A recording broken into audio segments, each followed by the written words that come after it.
Mike Tyson is one of the most famous athletes in the world. He is known as the most dangerous boxer, who was famous for his brutal knockouts. But he also became one of the most scandalous personalities in this sport. Today, I want to show you the most famous cases when Mike Tyson got angry and lost control of himself.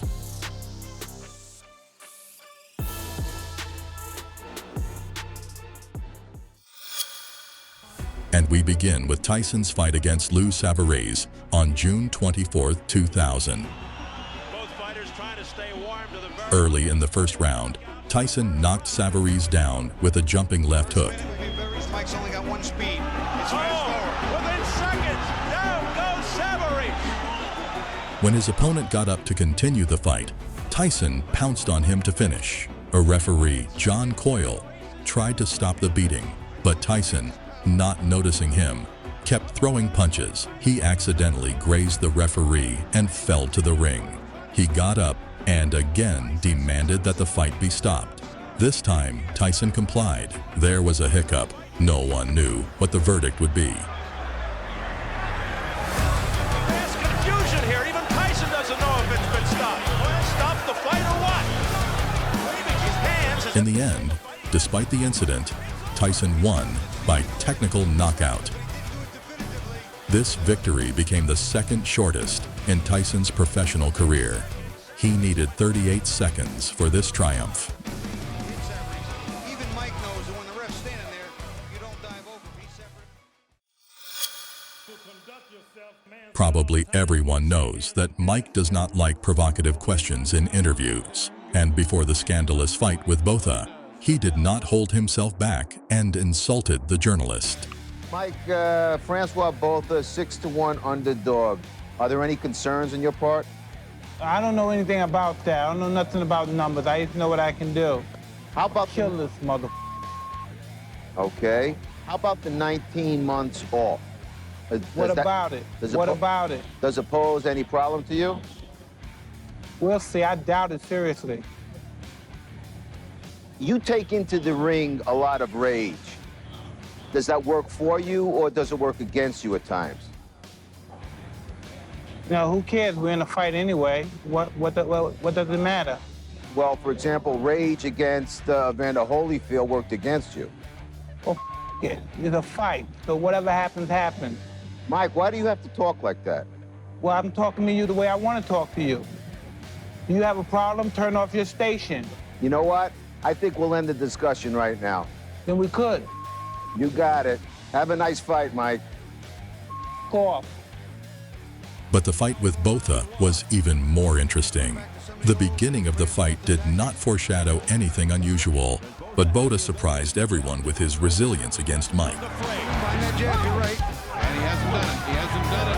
Good bone pressure, Smith. After each of his attacks, Botha immediately hid in a clinch with Tyson, something Mike could not stand. The constant holding drove him mad, and in one of the exchanges he snapped, he grabbed his opponent's arm and began twisting it as if he were about to break it. The referee could not separate the boxers from each other.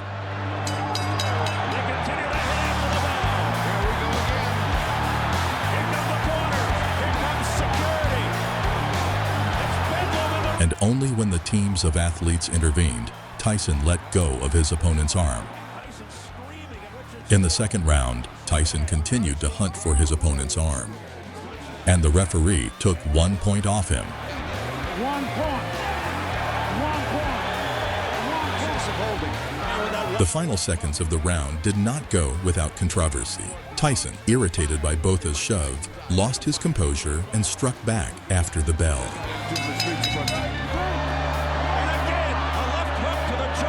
Pulls off an extreme close-up here and pops him not only with a... What does he need him for? By the middle of the fight, Mike realized that because of his outbursts, he was clearly behind on the scorecards, and all that was left was to do what he did better than anyone else. In the fifth round, Tyson, with one accurate punch to the jaw, changed the result of this fight. I mean, that is a mark of a shot fighter when you can't get off punches. That's all it took. One shot. He may not get up. Botha stumbling around. 8, 9. Can he make it? It's over. It's over. Mike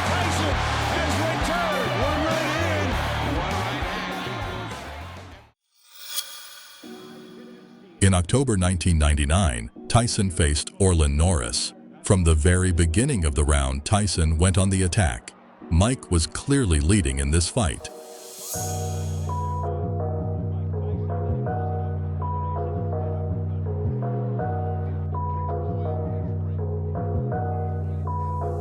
However, at the end of the round, Mike lost control of himself and hit his opponent after gong, from which Norris immediately collapsed to the floor.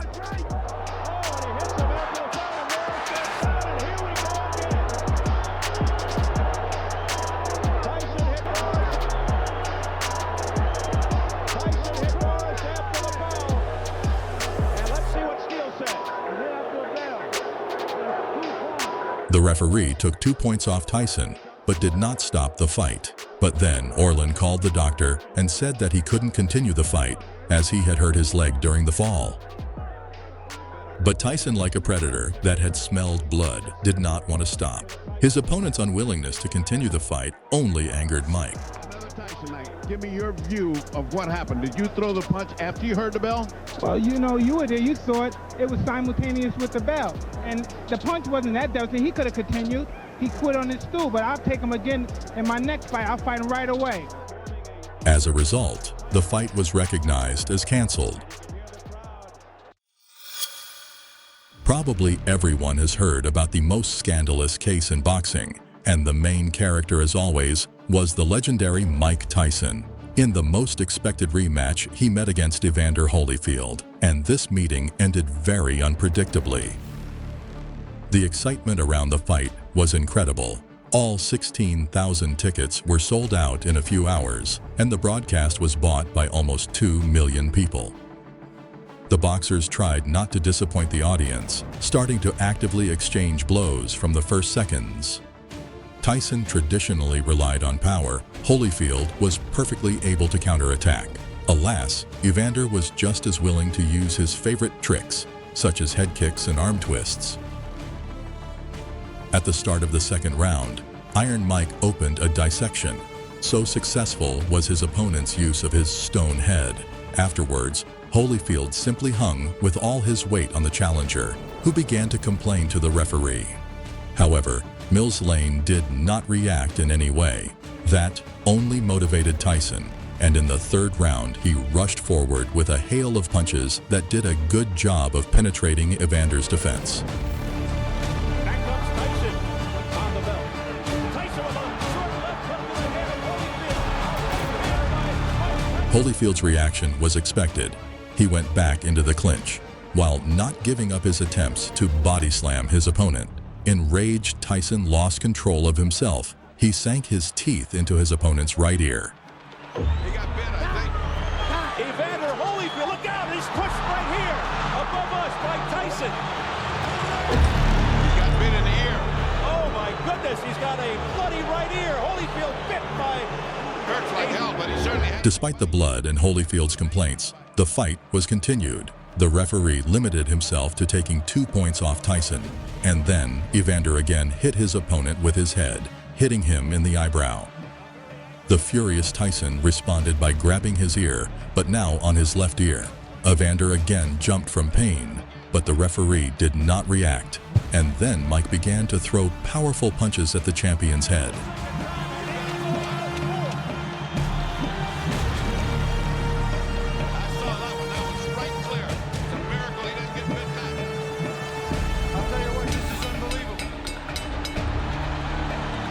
Evander refused to go to the next round. Lane examined his bloody ears, noticed the teeth marks, and decided to disqualify Tyson.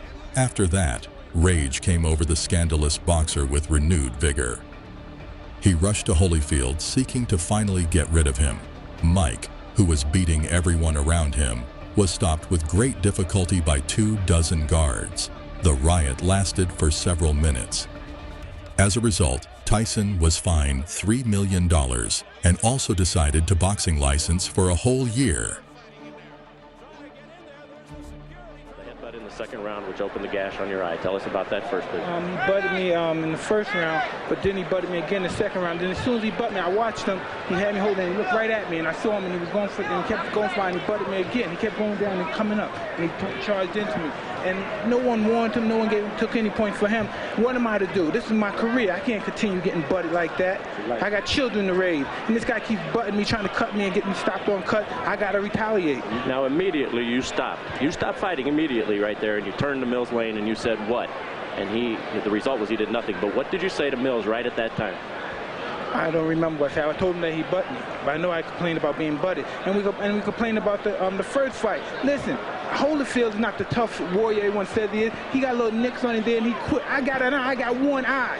I got one eye. He's not impaired. He got ears. I got one eye. Big deal. If he take one, I got another one. I'm ready to fight. He didn't want to fight. I'm ready to fight him right now. Mills Lane, no. Mills Lane stopped the fight. It wasn't Holyfield who stopped it. Oh, he didn't want to fight. He didn't want to fight. Let me ask. We don't know what Mills did. Don't put nothing on Mills. Well, Mills said he stopped the fight.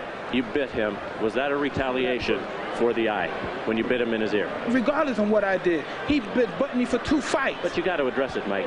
Why did you bite him? No, I did address it. I addressed it in the ring. Why did you do that, though, Mike? I mean, was that the proper response? Look at me. Look at me. Look at me. Look at me. I got to go home and my kids are going to be scared of me. Look at me, man. What are you going to do now in terms of your career, Mike? Despite all these crazy deeds, Mike Tyson always showed respect to his opponents after the fight.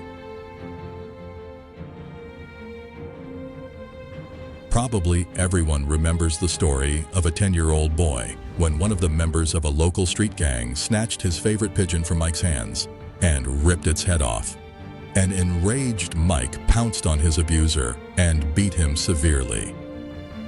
That was probably the turning point for Mike, after which he had to adapt to this violent world. What do you think about that? Let me know in the comments. I'd be happy to discuss it with you. And also, if you liked the video, put a thumbs up and do not forget to subscribe to the channel. See you in the next videos.